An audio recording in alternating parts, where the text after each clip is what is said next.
Okay, great.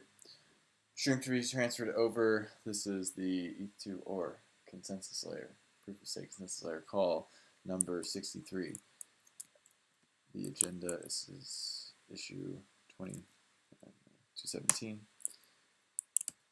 Nothing crazy today. Client updates. I put a position in the agenda for discussion of the incident. If we have anything else to discuss, I think we've discussed this a ton offline, and there's a lot of like public updates and discussions around it.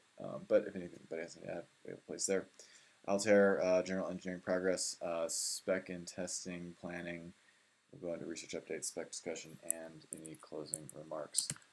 Just a reminder, we can talk about some merge stuff here, but there's super active discussion going on in the Rainism chat, and there are still merge specific calls on the opposite week of this, so we won't go too deep. But if there's interesting stuff to discuss, we can touch on it a bit. Okay, we will just go ahead and get started then on client updates. If you can give us definitely a picture of where you stand on some of the merge progress, and more importantly for this call, where you stand on Altair, that'd be great. Starting with Lodestar. Hey, so as far as Altair, we're still working on it. I think, let's see. So we've added the new gossip and rec-resp methods. And we've also been working on the light client side. Specifically, now we're able to generate sync objects and consume them, and generate and consume state proofs. I think the big open item for the Altair, like being able to run a testnet locally or anything, is just updating the validator interaction.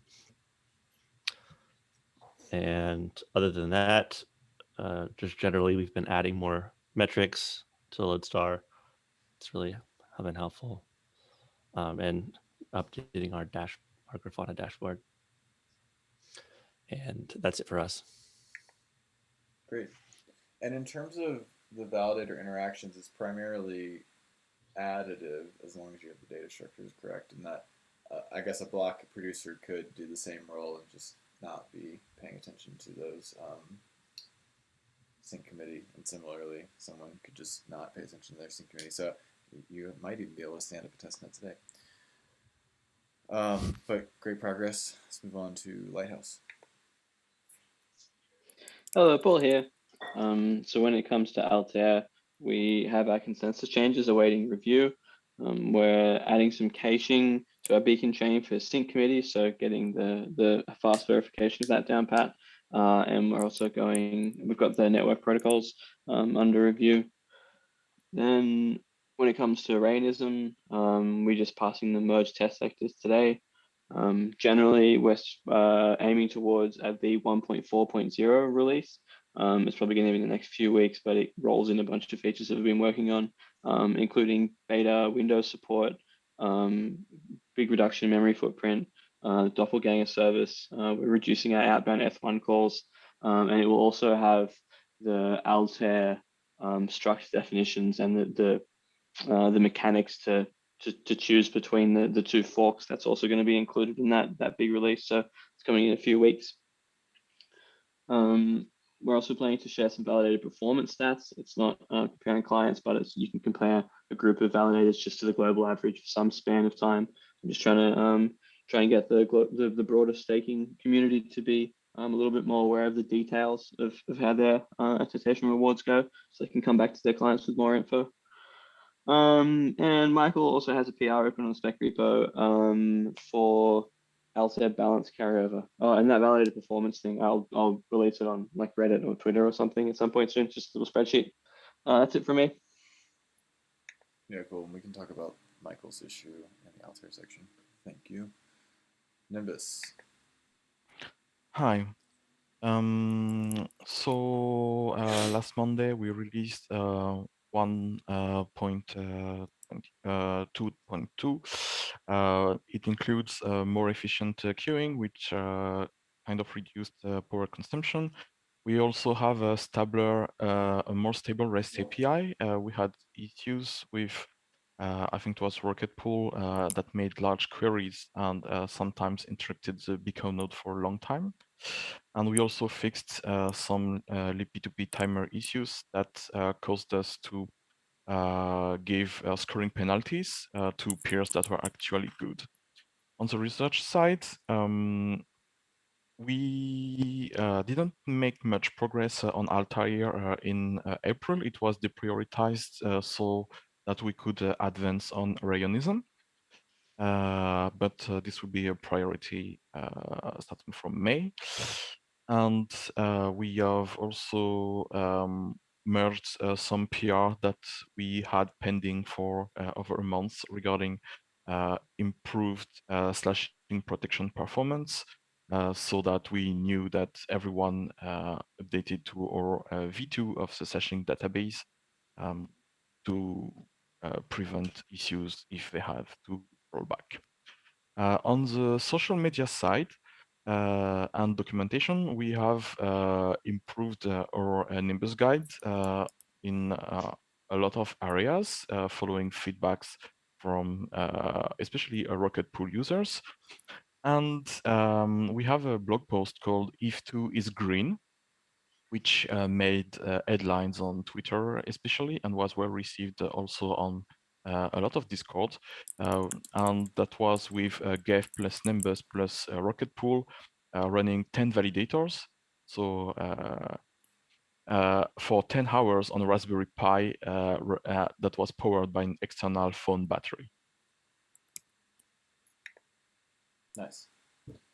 Great work. Thank you. Prism. Hey guys, Terrence here. So we finally merged the optimized slasher implementation, and that will go into a release in about a week and a half. And Altair spec test is finally passing, and now we're working on optimization of sync committee, like Paul said. Also working on networking and the validator to beacon node interactions. And so we participate in the merge, the testnet.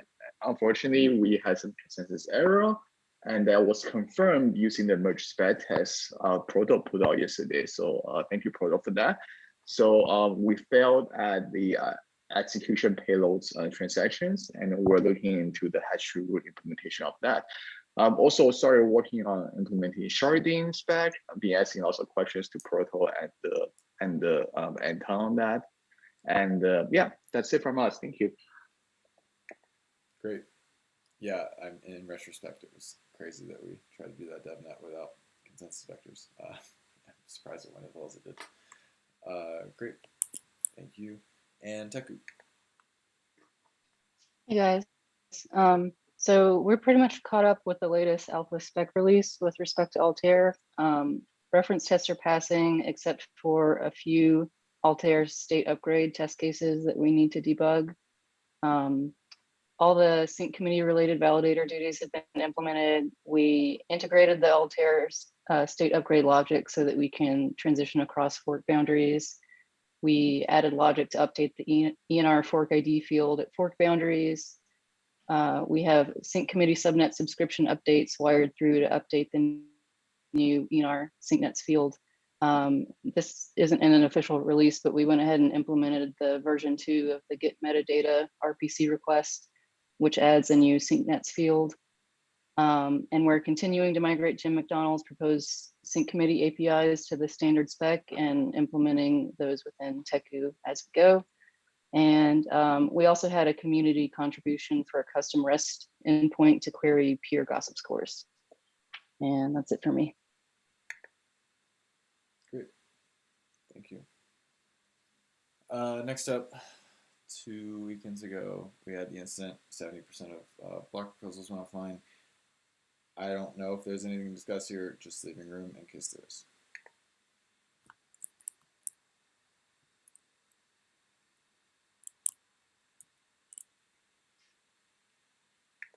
Okay. If you're listening in, Prism has a great incident report, and a number of others have been discussing this, and you can probably easily find a lot of that. Thank you, and thank you for everyone that worked their ass off through the weekend on that one. Altair. So we got general engineering progress. Seems like things are moving forward. Not too much issue. I did want to have another pre-release out now-ish. I actually had eye surgery 1 week ago and was a little more optimistic in how much I was going to be able to read and do computer work in the past week. But many people from my team have stepped up. There's a lot of PRs out for kind of not a final release, but a wave of kind of cleanups and testing. Primarily a lot of testing to be added. So we are aiming to get a lot of that review done today and try to get a spec pre-release out tomorrow.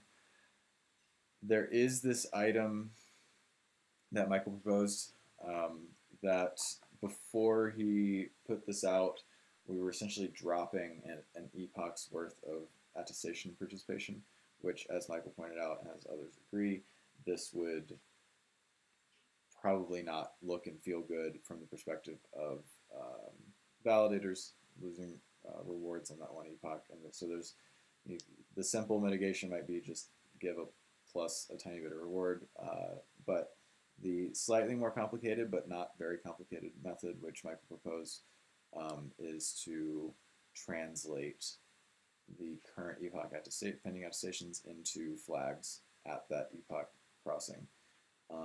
The one not major, but the primary downside to this is just more testing needs to happen on that fork boundary. But looking at his proposed changes, I don't personally think it's extremely complicated. I think we could get a reasonable amount of test vectors in there without too much issue. But while we enhance the testing the next couple days on that PR, I would suggest, if you haven't taken a look in your client team, to take a look at that. Does anybody have any thoughts and opinions on that, or should we take this async into that issue?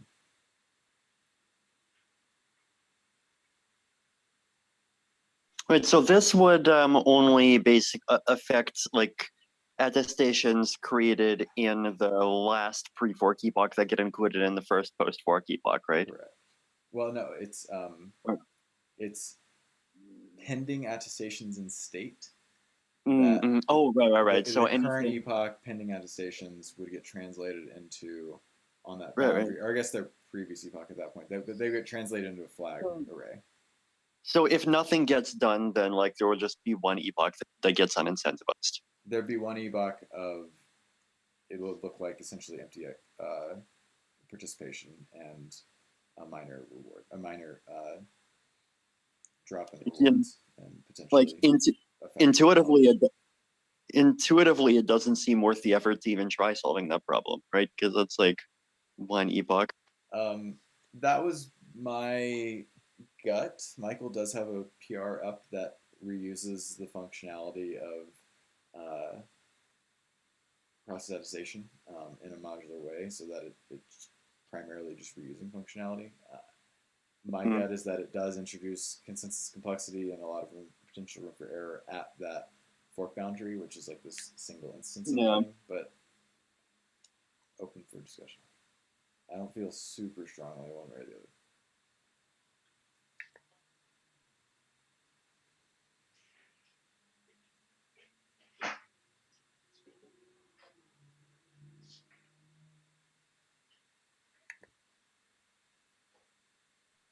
I mean, I guess from like the financial analysis, it's probably very small amount of money, one way or the other, and so, but a reasonable amount of dev time. So that's kind of a funny way to look at it. But there's also, it's definitely probably more correct in the sense to just do the translation. Yeah, I mean, it just like one epoch rewards are like so tiny from a validator perspective. I would also tend towards saying it's not worth introducing any complexity for this.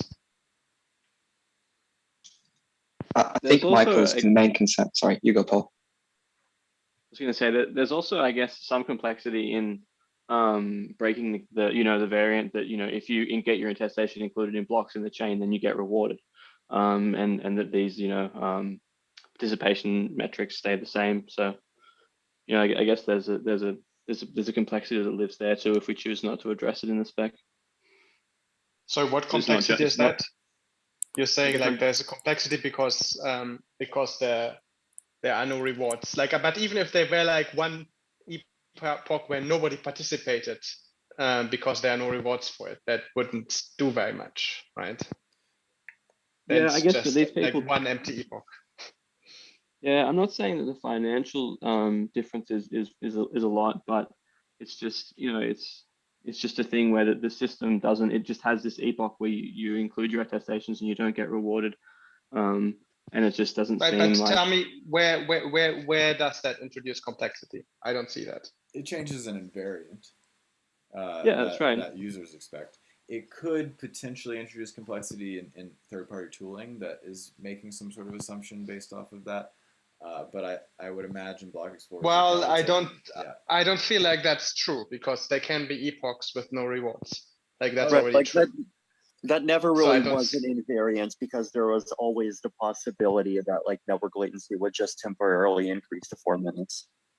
Right. I mean invariant, and like you actually get your things on chain. But Docker, you could imagine, and I'm just playing devil's advocate at this point, but I cannot The imagine. I beacon just chain. cannot imagine a tool where this introduces complexity. That's what I'm saying. I could imagine a block explorer that uses on-chain attestations to display granular rewards, and that getting out of sync with what was actually given, because what is given is is bulk, and so, but that's not necessary. But I mean that explorer would have to use. So my assumption is that there's something broken just in the way we compute rewards. But I mean that explorer has to do something to like over the fork boundary anyway.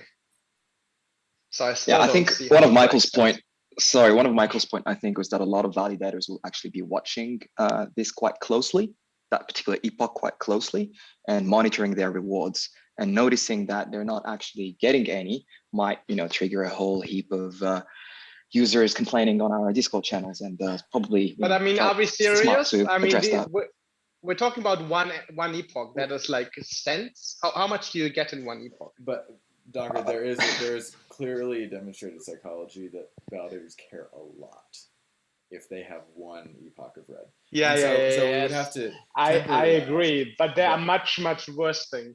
Right. I think the issue is more. I think we all agree on that. I think there's like there's a midge here that is blown into an elephant. No, I agree, but there are like 1,000 times worse problems with that that we haven't addressed. The consensus split there is 1,000 times worse. I agree. Maybe 100,000. Maybe no. I mean, like with rewards being erratic, we have like 1,000 times worse problems than this like one epoch. I think the issue is more that if someone sees something happen that's unexpected, they trigger a retrospective, they trigger dev time, they start investigating, and if they're not prepared for this to happen, they may devote, you know, hundreds of hours of engineering effort to try to figure out why did they miss this epoch. And it turns out just because it's a little bug that was never bothered to be fixed that they didn't know about. So it can be that. I think that's the real issue. It has nothing to do with the money. It has to do with when you see something go wrong, you research. Right, and you believe that time will exceed the time that we will spend on fixing. That's the right question to ask. I think this really is that seems very and a question of complexity, and there are 4 or 5 teams here that are going to implement that complexity, and ultimately, I'd like to hear more input from the various teams. It seems like the Lighthouse team is keen on adding this amount of complexity for it, but I'd like to hear what other people have to say. I'm not sure that any of the Lighthouse guys will die on the hill for it, FYI. But we still stand by what we said, I think.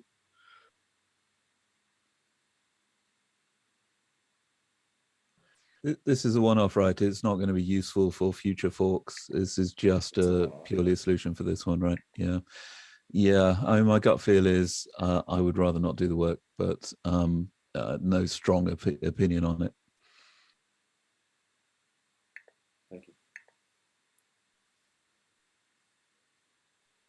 Yeah, I think no strong opinion from us either, Nimbus. I mean, we'll have to maintain the boundary code between the two forks for a while anyway, you know, for syncing and so on. So the first time we'll be able to remove any of this complexity would be at the next fork potentially, but I think the big risk is not the complexity being sitting in the code, but the testing that we have to do to ensure we don't accidentally get a consensus split through this like one-off complexity there. isn't that kind of ish the same though? I mean, one behavior or the other. It's a behavior that needs the behavior, the current behavior is extremely simple. It's wipe an array, replace it with a different array. This is like a translation function taking the state of a current array and then mapping it into like a parallel state in the other array. Yeah, but we still need to match the pre and post balances before and after the fork, right?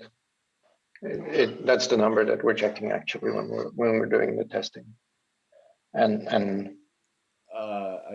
no, there's yes, you need the state, you need the pre and post state to match, like everyone to agree on it, but the pre and post state, the way you get from this one to the other is extremely simple versus a slightly more complex mapping. But we seem to be talking past each other a little bit. Yeah, whatever.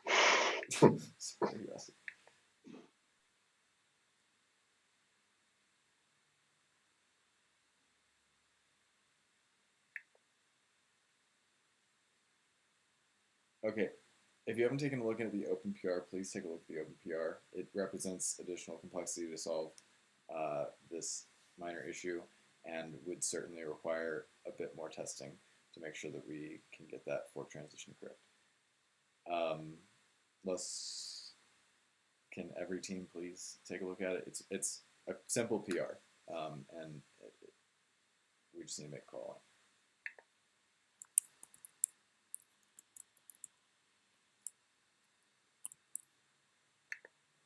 And I will knock on your door on Monday if we haven't heard anything. Watchman? Did you unmute? Okay, never mind. Oh, no, sorry. Okay. Has anyone stood up an Altair testnet with the current specification locally? Or even any sort of like CI that stands up a testnet?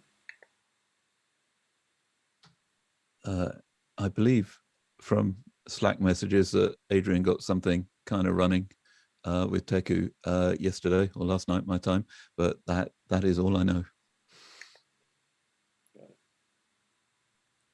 Yeah, we spin up little testnets in our Altair PR, but they're tiny really. They just run a few epochs to finalize and then they shut themselves down. Yeah, same here. We have end-to-end test, which is similar like the testnet, but we only run for a few epochs. There's nothing fancy there. Yeah, same for us. Okay. Better than nothing. Okay, so I think we need to make a few more decisions, look at these last wave of cleanups through, and we will discuss again in 2 weeks on planning.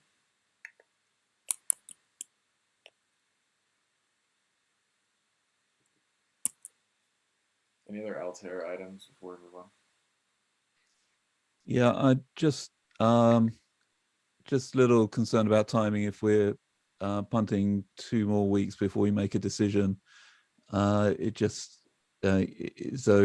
June is definitely kind of out, right? If we're going to run a 6-week or so testnet at that stage, and then we're sort of into mid-July, and we've got things going on the Eth2.0 network and so on.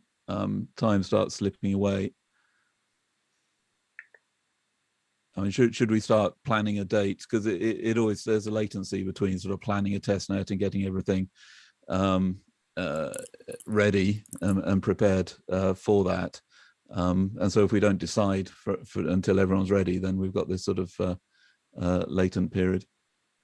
Right. I think another compounding factor is that we don't We have like 5 open PRs on the spec repo. So we could put I think if we put a testnet target date, we also have to put a spec freeze target date, which we probably should.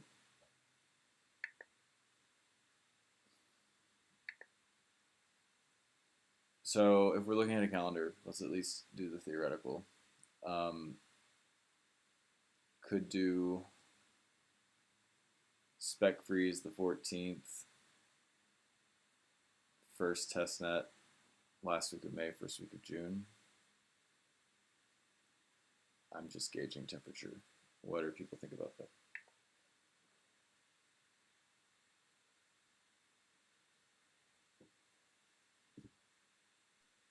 Last week of May, this is for an Altair testnet, right? Yeah, so I think the sequence would probably be, we have these 2 public testnets that we can fork, but we should probably do a multi-client short-lived testnet before then, would be my guess.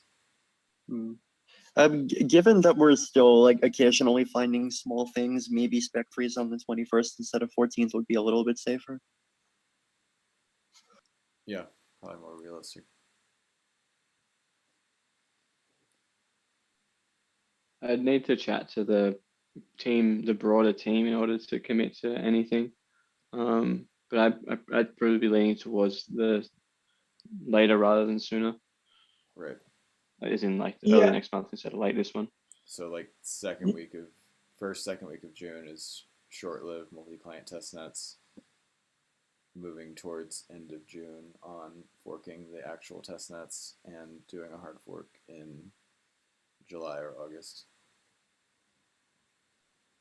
Yeah, I think so. I would have to check with everyone else though before I could commit. Yeah, understood. Actually, Mehdi, on the fuzzing effort and fuzzing infrastructure, what's the status on that? I know you're just kind of opening it back up. No, good. So yeah, we're spending a lot of time patching Eth2 fuzz and basically incorporating the latest changes of the various clients that we have in there. So that's taken actually a lot more time than I anticipated. But that timeline will probably work for us. I'm expecting us to have both the differential fuzzing and the coverage guided fuzzing up by June, early June. So hopefully we can get decent amount of fuzzing cycles in before around the time we'll be forking the testnets. Okay, so I'm based off of that spec freeze in 2 weeks, forking one of the public testnets by the end of June and the other one shortly after, and coordinating the actual mainnet Altair fork depending on, kind of in conjunction with London, to be staggered at least some amount. I guess the nice part is that our validators could update both of their nodes at the same time to deal with Altair and London, rather than having to do one and then do the other.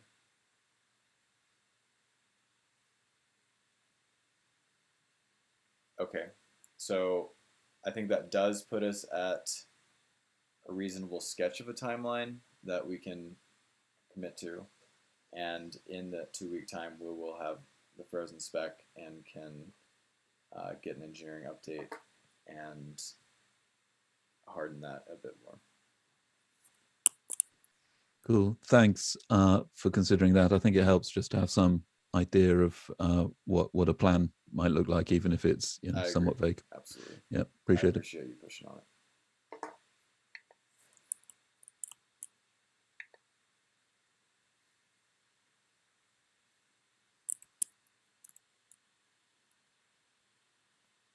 Okay. Anything else on Altair?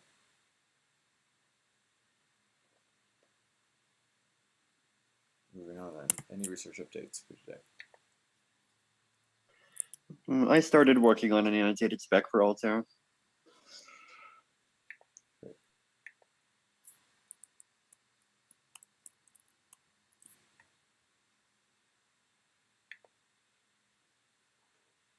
Okay. Anything else people want to share today on the research side? Okay, spec side, Proto, can you let us know what the state of that testing release was? Sure.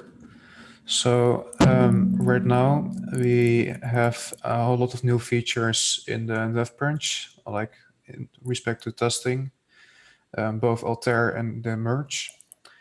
We don't have a release out just yet, but so yesterday I made 2 different pre-releases or pre-releases of the pre-release really that enable all the client implementers to move ahead, to go ahead and test the merge and try the latest Altair changes.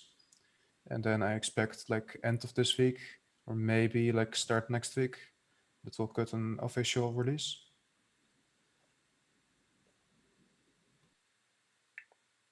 Thanks.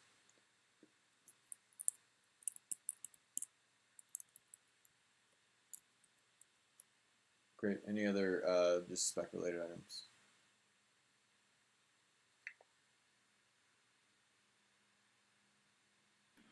One more thing. So I'm currently writing a proposal for the new way I'd like to handle configuration within the clients. And so I am working on updating the specs to separate constants, configuration, and presets. And the idea here really is to try and separate the things that are really intended for test builds and these kind of more static configuration things, and separate them from the more dynamic things that we change with almost every testnet, like the fork versions, fork planning, like the timing of these forks, and a few of these common configuration variables that we would want to change in testnets. Right, so and it's so really I hope it's kind of like a configuration preset versus a chain instantiation, right? So like mainnet Right. minimal versus like when do we do the fork? What's the timestamp that Genesis is and that kind of stuff.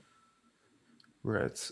So the idea here is that it's less scary to try and change the configuration for different testnets. And we can rely on the runtime capability of clients for different local tests and testnets, and then settle on like a few set presets that change more of the configuration for testing purposes, but which we won't have to go beyond those presets. We want to support them in a binary. So we can have compile time configuration for a lot of things. Right. Which I think a lot of clients do, and this just kind of makes it cleaner, the separation.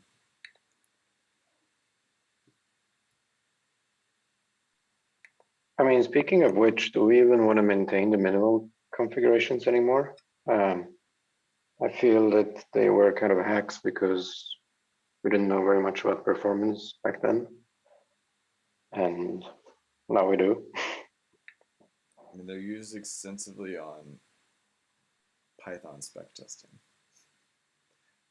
It's very important for our CI, just because we can't wait the time to run the mainnet configuration testing.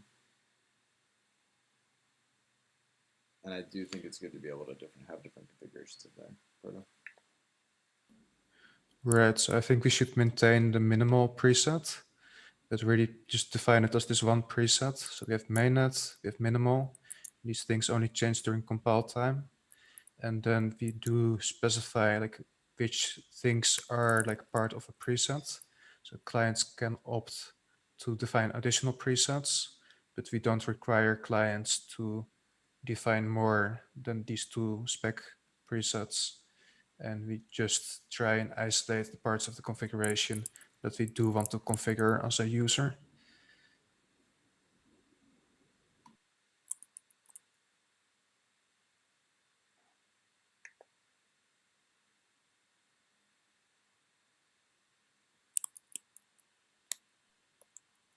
All right, keeping an eye out for your proposal. Thanks, Proto. All right. Anything else spec related or anything at all that you want to bring up and chat about today? Yeah, coming back to those constants, I think as a general rule, we find it easier to reason about compile time stuff from a security point of view. Like it's always easier to size things if we can analyze it statically. But yeah, that's usefulness, right, as well. So for the shape of the beacon state and many of the other types, these constants are very important to know in compile time to both optimize for them, but also just reason about the security. And then there are these other types of applications that we all see with the light client hard fork a lot more, where we want to do Merkle proofs over the state. And so I think it's important that this shape of the state is very consistent. So yeah, we'll make and try and be on the conservative side of these types of configuration variables and make them compile time.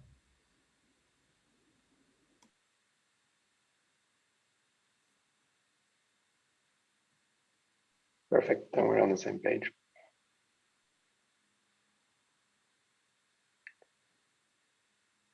Great. Anything else today? Yes. Can you hear me? Yep. Yep. Yeah. So just to quickly mention that we have set up a group for working on the standardization of the style metrics. So I would like to take this opportunity to thank the client teams to help us on this effort. And we are starting to make some progress into selecting a subset of metrics that is already implemented on clients and try to standardize those so that we can track many things across clients. And on another thing that I want to mention is that together with the Eth2.0 community, we are starting an effort in order to track client diversity and version progress over time in a frequent basis. Yeah, so that's it. Thanks. Got it. Thanks, Leo. Where is this working group gathering? Is there some sort of chat or is it on the R&D Discord? Yes, so we have a Discord group for both efforts. Yes. One for each. Yeah. Cool.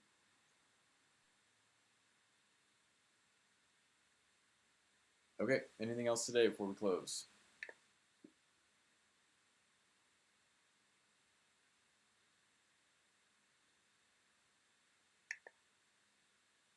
Excellent. Okay, that tentative Altair timeline is the goal. Let's work towards it. I'll talk to y'all very soon. Appreciate everyone joining and for all the updates and conversation. Take care. Thanks, Lenny. Thanks, everyone. Thank you. Thank you. Thank you. Thank you. Bye-bye.